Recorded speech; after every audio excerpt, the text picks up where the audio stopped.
Կենտրոնական բանկ ինձ շատ հետաքրքիր արահետ է բերել։ Ես մինչ կենտրոնական բանկ մոտ գործելը իրականում բավականին երկար փորձառություն ունեի անցած 13 տարի մոտավորապես կորպորատիվ աշխարհում, որը լրիվ հակառակն է հանրային հատվածից եւ պլյուս դրան արտաքին աուդիտում էի, այսինքն կրում էի լրիվ հակառակ գլխարկը, ինչ որ ես հիմա եմ անում,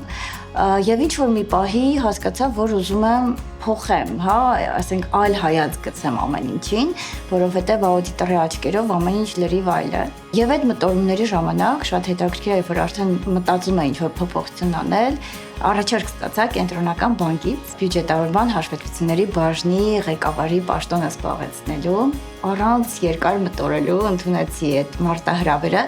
ես ընդհանրապես սիրում եմ մարտահրավերներ ընդունել,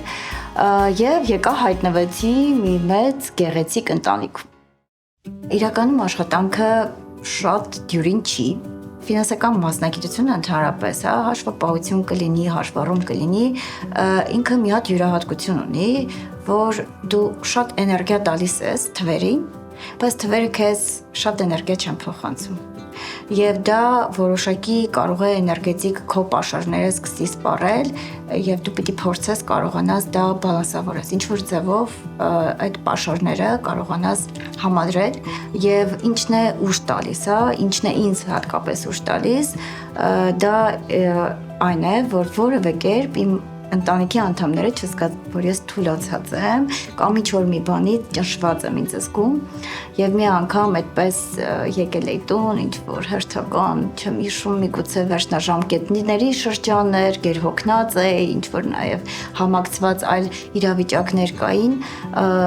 եւ աղջիկս այսպես շատ բան ասեց, մամա, ես քեզանով հպարտանում եմ, ես բոլորին իմ ընկերներին պատմում եմ քո մասին, իմ ուսուցչուհուն եմ պատմում, դա ինձ այնքան ուժ տվեց, որ ես հասկացա, որ ես իրավունք չունեմ ինձ թույլ զգալու, ինձ անզոր զգալու, ես պետք է միշտ իմ մեջ ուժ գտնեմ, շարունակել իմ ճանապարհը, որովհետև իրականում ես հաճույք եմ ստանում նաև այդ մարտահրավերներից։ Կրթությունը ինձ համար իմ կյանքի անբաժանելի մասն է։ Ես ինչ հիշում եմ, միշտ մեծ ուշադրություն եմ դարձրել իմ կրթության ինքնազարգացման վրա։ Այն ներդրումը, որ ես անում էի իմ կրթության մեջ, ինքը ինձ ամեն օր տանում էր դեպի վերև։ Հետո հասկացա, որ ինձ նաև ղեկավարման, առաջնորդման փափուկ հմտություններ են անհրաժեշտ եւ ամերիկյան համալսարանի առաջնորդման ղեկավարման ծրագիր անցա 1 տարանոց։ Դրանով չբավարարվեցի, այժմ ես ուսումնառում եմ Ստենֆորդի համալսարանում, leadership առաջնորդում դասընթացն եմ վերցրել, հուսամ, որ սեպտեմբերին կավարտեմ եւ կրթության մի մաս էլ ուզում եմ անպայման նշել, որ դա անպայման չի լինի բուհական կամ ինչ-որ մասնագիտական կրթություն, կարևորը դա չէ, կարևորը նա է թե ինչ ես դու սովորում այդ ամբողջ process-ում, ինչ ես քո մեջ ներդնում եւ ինչ ես սովորեցնում ուրիշներին։ Դա ամենօրյա ուղղակի բաց լինելն է գործընկերների հետ, հետևել, վերցնել ինչ-որ բաներ եւ դա ամենօրյա process է։ Եվ դա նաեւ այն գործոնն է, որ ինձ կենտրոնական բանկում պահում է, որովհետեւ ես յուրաքանչյուր օր այստեղ սովորում եմ։ Մի կարևոր բան կա, որ ինձ համար դարձել է արդեն դևիզ, միշտ պիտի վախենաս քո երազանքներից։ Պիտի վախենաս երազանքներից, որտեղ եթե դու դրանցից չես վախենում,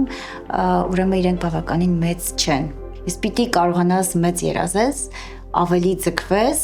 եւ որպեսզի հասնես ավելի մեծ բարձունքների։ Տեսեք ոնց է մկանը, որպեսզի դու ցանկացած մկան քո մարմնի վրա զարգացնես, անգլերեն ասում են stretching, լարում կամ ձգվածություն, դու պիտի իրեն մարզեցնես, ձգես։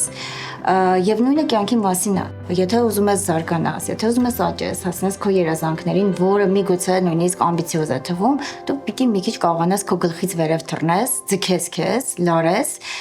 եւ ավտոմատ կյանքը քեզ կտանի այդ ուղով։ Ուզում խոսել կին ղեկավարի, ֆենոմենի մասին։ Իրականում բարդ է, երբ դու կին ես, քո հոգում, ներսում ավելի նրբագեղության, քնքշության ինչ-որ նոտաներ կան, բայց աշխատանքի մեջ շատ դեպքերում պիտի լինես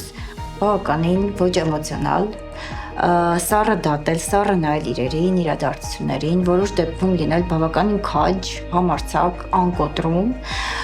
եւ երբեմն դա հակասության մեջ կարող է մտնել քո ներքին աշխարհի հետ, որտեղ դու ավելի քնքուշ ես, ավելի ներփագեղ ես, ավելի կանացի ես, այո դա մարտահրավեր է լինել կին ղեկավար, բայց միաժամանակ նաեւ որոշակի քնքշություն եւ գեղեցկություն է կարծում եմ բերում բոլոր տեսակի որոշումներին եւ քննարկումներին։ Ես իրականում կոչ կանեի բոլոր աղջիկներին վերցնել հնարավորությունները կյանքի։ Երբեք չվախենալ վերցնել հնարավորությունները եւ մարտահրավերները, որովհետեւ իրենք հանում են քեզ կոմֆորտ զոնայից եւ վստահ եմ, երբ որ այդ ամեն ինչ անես եւ անդրադարձ անես քո անցած ճանապարհի վրա, յետադարձ հայացք գցես, ել ավելի ուժեղ, ել ավելի ստրեսներից զուրկ կանցնես քո գեղեցիկ ճանապարհորդությունը։ Ուղղակի պետք է կարողանալ վայելել այն ճամփորդությունը, որը մենք անցնում ենք։